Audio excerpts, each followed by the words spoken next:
السلام عليكم ورحمة الله وبركاته، ازيكم يا حبايب قلبي؟ عاملين ايه؟ اهلا وسهلا بيكم في يوميات ام دهب وكنزي. يا ريت اول مرة حد يفتح القناة ما ينساش يشترك في القناة وتفعيل الجرس لكم كل جديد احنا بنعمله. يا احلى اخوات في الدنيا، اللايك الجميل والكومنت الحلو اللي دايما بتبروا بيه بخاطري يا حبايب قلبي. ولو بتتابعوني قولوا بتتابعوني منين يا اخواتي وحبايبي في الله. صلوا على الحبيب قلبكم بيطيب يا احلى اخوات في الدنيا، يا اخواتنا وحبايبنا الناس الجميلة. طبعا يا حبايبي واخواتي، انتوا عارفين طبعا اليومين دول الجو طبعا كله تعب، والجو ربنا يا رب يشفي كل مريض يتألم ولم يتكلم بيعلم بحال الا الله. زي ما قلت لكم اليومين اللي فاتوا السيف ابني كان تعبان طبعا ومعدته تعباه، فقلنا طبعا ايه نعمل شوربه خضار ونغير ايه بقى ان كتير ما عملناش شوربه خضار. فانا طبعا شوربه خضار ممنوع ايه عنه ايه الفراخ المحمرة. شوربة خضار يعني فراخ مسلوقة ممنوع فيها التحمير، فاحنا طبعا كلنا هناكل زي بعضينا عشان هو برضو ياكل. ما لو احنا عملنا لينا احنا محمر مش هيرضى ياكل، فطبعا عملنا كله مسلوق. ليا انا وكنزي ودهب وسيف كلنا زي بعضينا عشان سيف يرضى ياكل.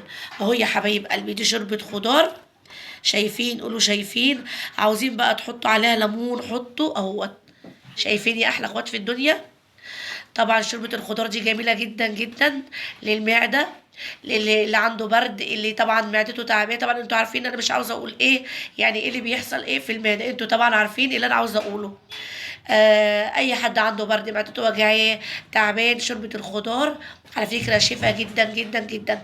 زي ما انتم ما شايفين شوربه الخضار على فكره مش مكلفه، هتجيبي من كل حاجه ربع ربع ربع وهتعملي احلى طبق شوربة خضار زي ما انتم شايفين. طبعا بسلة، فاصوليا، بطاطس، كوسة، جزر، زي ما انتم شايفين. طبعا سلقت الفراخ، ادي الفراخ جوه اهي، عايزه بس اوريها لكم بالمعلقه خليكم معايا اهي. شايفين؟ طبعا الفراخ اهي. بخلي طبعا الفراخ تتسلق نص سلقه، وبعمل ايه بعد ما بسلقها نص سلقه بحط فيها شوربه الخضار اللي هي طبعا عباره عن ايه يا ام دهب؟ عباره عن الكوسه والفاصوليا والبسله والجزر والبطاطس. طبعا بحطهم يشربوا طبعا من ايه من شوربه الفراخ وبيستووا كلهم مع بعضهم. طبعا شوربه الخضار ما بتاخدش ايه سوا، فانا بستنى على الفراخ لما تستوي نص سلقه وبعد كده بضيف عليها شوربه الخضار يا اخواتي. طبعا شايفين جمالها وحلاوتها؟ شايفين؟ قولوا شايفين يا احلى اخوات في الدنيا. ايه رايكم في شوربه الخضار الجميله؟ اهو يا اخواتي شايفين؟ قولوا شايفين اهو. يا رب الصوره تكون واضحه لكم اهو. ايه رايكم يا اخواتي؟ ايه رايكم في الجمال والحلاوه؟ عاوز اقول لكم طبق شوربه خضار مع ليمون. طبعا اهيت انا حاطه ليمون للي عاوز ياكل يا اخواتي اهو. الليمونه اهي، شايفين الليمونه اهي يا اخواتي؟ ليمون للي عاوز ايه يعصر ليمون، اللي حابب طبعا يعصر ليمون. بس طبعا لو حد واخد علاج ما ينفعش يعصر ليمون على الاكل يا جماعه عشان ما يفسدش الاكل اهو. فاعصروا ليمون من غير ما تاخدوا طبعا قبل العلاج يا اخواتي، وبعد كده خدوا العلاج بتاعكم عادي. انا طبعا مش هعصر ليمون دلوقتي عشان سيف ياكل بالليمون يشفي بطنه طبعا، وبعد كده اديله العلاج بتاعه اهو. يا رب يشفي كل مريض يتألم ولم يتكلم ما يعلم بحاله الا الله. ايه رايكم بقى شوربه الخضار الجميله ومنظر شوربه الخضار؟ هستنى تعليقاتكم على منظر شوربة الخضار والطبق الجميل.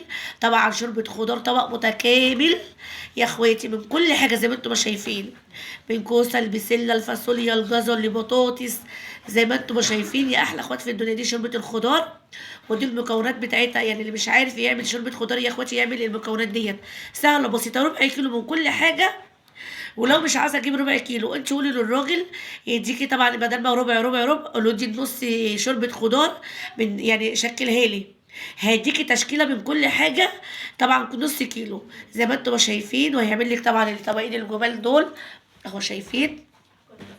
شايفين؟ قولوا شايفين. انا طبعا يا جماعه اللي مش عارف طبعا يعملها في اكياس جاهزه، بس انا ما بجيبش الكياس الجاهزه دي، انا بجيبها من الخضر بخليه يشكل لي وبعملها انا على ايدي زي ما انتم ما شايفين. ايه رايكم يا اخواتي اهو؟ ايه رايكم؟ شايفين؟ قولوا شايفين. صلوا على الحبيب قلبكم يطيب. ما تنسوش اللايك والكومنت الجميل يا احلى اخوات في الدنيا. ولو بتتابعوني قولي بتتابعوني منين، ما تنسوش الكومنت اللي دايما بيفرحني. يلا مش عاوزه اطول عليكم يا اخواتي واقول لكم ما توحشوني، والسلام عليكم ورحمه الله وبركاته. باي باي.